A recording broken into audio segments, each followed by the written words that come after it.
30th lesson of the series. We are learning JavaScript, and we are learning JavaScript by examples. In last lesson, we created this progress bar, and there is a small issue with this progress bar in that when I type in an answer, 0.35, for example, for this one, you'll notice that one of the numbers is truncated, is coming out of the progress bar. So we will fix this in this lesson. I will change the size of the browser, and this is the folder that we were working on last time.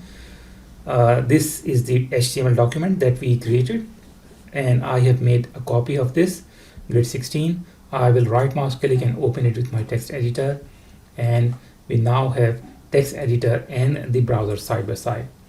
So to fix this, the best thing is to change the size of the progress bar, and this is the case actually in the application that we are trying to recreate. Okay, so the progress bar is much bigger than the table, so we want to do the same thing in this application that we are recreating. This is really easy.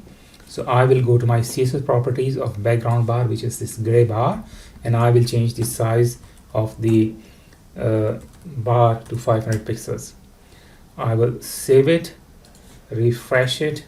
The bar has gone onto one side, and to fix that, I can go down to this div, which does not have any ID. I will give it an ID, and I will call it first div. Okay, so this is the ID of the div that we created in one of the first lessons. I will copy this, and I will create a hash symbol, and right mouse click and paste it, and then opening curly bracket and closing curly bracket. We will give it a width of 500 pixels as well. So if I save it now and refresh it, we have the progress bar, which is a bit bigger than the table. If I type in an answer now, 0.68, for example, for this one, we have no issues of the numbers projecting outside the progress bar. So this is within the progress bar, and we want to remove this because we have these numbers here.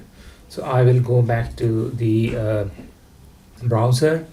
All these three things are not necessary anymore, as well as we are using this ID in our JavaScript code, for example, just here as well as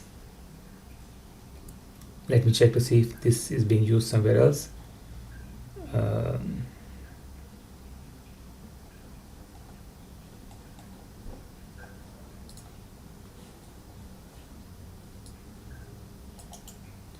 Copy, Control F, and I will search for this one. Okay, so I will have to disable this as well. I will comment it out, and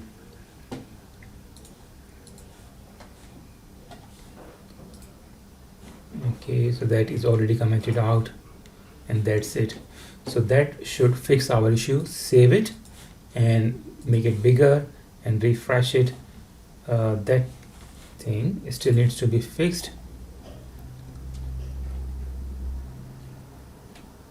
and these are the two spans that we want to remove. So I've commented it out, save it, refresh it. Now we have an application which looks very similar to the application on this website here, and it has exactly the same functionality. So if I type in an answer now, the issue of number not appearing correctly has been fixed now. So this project is about to close. We are about to finish this project, and I will see you. Hopefully I'll create one more video, then we'll jump onto the next project. Thank you very much.